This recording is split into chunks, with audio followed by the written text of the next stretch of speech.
وعلیکم ناظرین، ہمارے چینل کو سبسکرائب کریں اور ساتھ ہی ساتھ بیل آئیکن کو ضرور دبائیں تاکہ آپ کو ہمارے نئے آنے والی ویڈیو کی نوٹیفیکیشن مل سکے، اور ویڈیو پسند آنے کی صورت میں اس کو لائک، کومنٹ اور شیئر کرنا بھی نہ بھولیں۔ بابا محترم امیر زنجار کی فراہم کردہ اطلاعات حرف بحرف درست ہیں۔ شاریہ ترک دنیا کر کے استاد گرامی کے مدرسے کے گوشے میں جا پڑی ہے، میں کبھی کبھی اسے ملنے چلا جاتا ہوں، بس اس سے زیادہ کسی بات میں کوئی صداقت نہیں۔ میرا سوال یہ ہے کہ تم اس سے ملتے ہی کیوں ہو؟ نجم الدین ایوب کی آواز سے غصہ جھلک رہا تھا۔ میں نے اس بدنام کنیز کے اپنے گھرانے پر پابندی لگائی تھی، مگر تم نے اس سے ملنے کا دوسرا راستہ تلاش کر لیا۔ اس سے بدنام کنیز نہ کہیں بابا محترم۔ یوسف کا لہجہ اداس ہو گیا تھا۔ وہ ایک مظلوم لڑکی ہے جو امیرانہ مظالم کا شکار ہو کر رسوائی کا ہدف بن گئی ہے، اور اب تم اس کنیز کے حوالے سے میری رسوائی کا سبب بن رہے ہو۔ نجم الدین ایوب کی ناراضی اور لہجے کی سختی میں مزید اضافہ ہو گیا تھا۔ اسد الدین شیرکو اپنے بڑے بھائی اور بھتیجے کی گفتگو بہت غور سے سن رہا تھا۔ میں اس لڑکی سے ملنے پر مجبور ہوں بابا۔ یوسف کا لہجہ بدستور اداس تھا۔ میں تمہاری یہی مجبوری تو گمراہی کے راستے کی نشاندہی کر رہی ہے۔ نجم الدین ایوب بیٹے کے اس جواب پر غضبناک ہو گیا تھا۔ آخر وہ کون سی مجبوری ہے کہ جس کے باعث تم اپنے قدموں کو اس طرف جانے سے نہیں روک سکتے؟ نجم الدین ایوب نے بڑا مشکل سوال کر دیا تھا۔ یوسف کے چہرے پر شدید ذہنی کشمکش کے آثار نمایاں ہو گئے، اور وہ فوری طور پر اپنے باپ کے سوال کا جواب نہ دے سکا۔ اسد الدین شیرکو اور زبیدہ بھی پلکیں چپکائے بغیر یوسف کی طرف دیکھنے لگے، جو اچانک بہت زیادہ پریشان نظر آنے لگا تھا۔ تمہاری یہی خاموشی تو مجرم ہونے کی دلیل پیش کر رہی ہے، نجم الدین ایوب نے انتہائی سخت لہجے میں کہا۔ آخر یوسف کی ہونٹوں کو جنبش ہوئی، اس کی آنکھیں جھکی ہوئی تھیں اور آواز میں ہلکی سی لڑکھڑاہٹ تھی۔ میں چاہتا ہوں کہ آپ میری خاموشی کا مفہوم سمجھ لیں اور اپنے بیٹے کی بے گناہی پر اعتبار کر لیں، مگر افسوس ایسا نہیں ہوا۔ بالآخر میں لب کشائی کے لیے مجبور ہو گیا ہوں۔ مجھے یقین ہے کہ آپ میری اس بے باکانہ گفتگو کو معاف کر دیں گے۔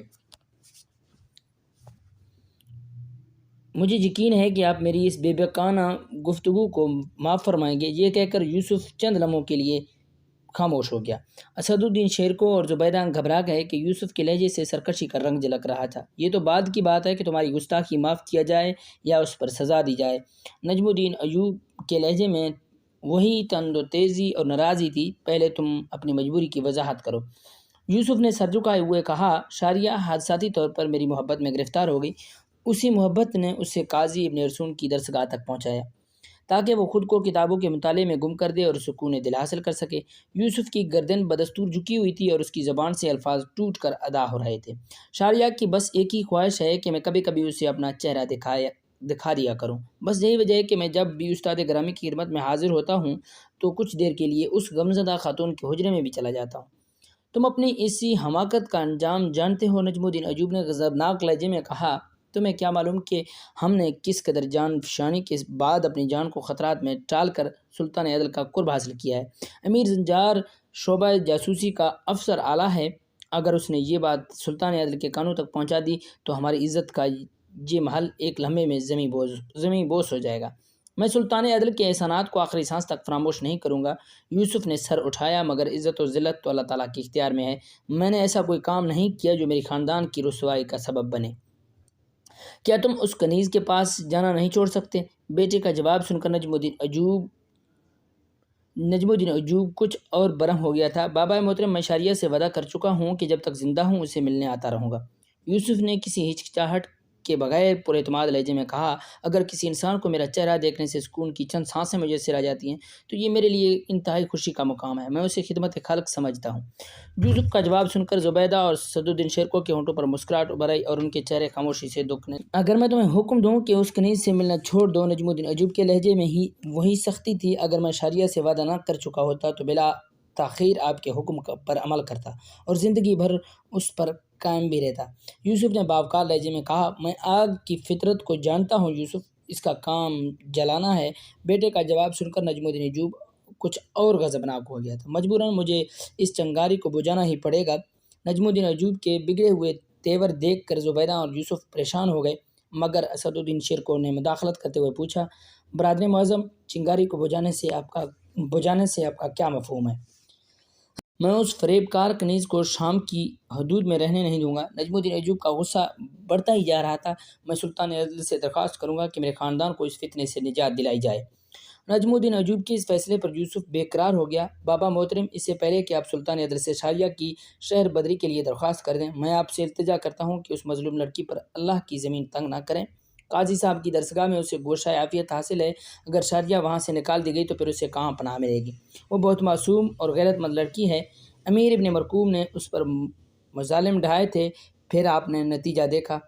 وہ کوڑ زدہ امیر بستی سے باہر پڑا ہوا ہے اور لوگ اس پر ترس کھا کر بھیک کی روٹی کے چند ٹکڑے ڈال جاتے ہیں۔ یہ سب ایک بے سہارا لڑکی کی دل آزاری کا نتیجہ ہے۔ برائے کرام اسے اس کے حال پر چھوڑ دیں۔ یوسف کے لہجے میں درد شامل تھا۔ اسد الدین شیرکو نے تعریفی نظروں سے بھتیجے کی طرف دیکھا اور پھر اپنے بڑے بھائی نجم الدین ایوب سے مخاطب ہوا۔ برادر معظم، میرا بھی یہی گزارش ہے کہ آپ اپنے لائق ترین بیٹے کے کردار پر اعتبار کریں اور اس مظلوم لڑکی کو اس انداز سے جینے دیں۔ اگر آپ نے شاریہ کے سلسلے میں اگر سلطان عدل پر کسی قسم کا دباؤ ڈالا تو میں اس کی بھرپور مذمت کروں گا۔ یہ کہتے کہتے اسد الدین کے شیرکو کے لہجے میں کس قدر سختی آ گئی تھی، جیسے وہ اپنے بڑے بھائی کو تنبیہ کر رہا ہو۔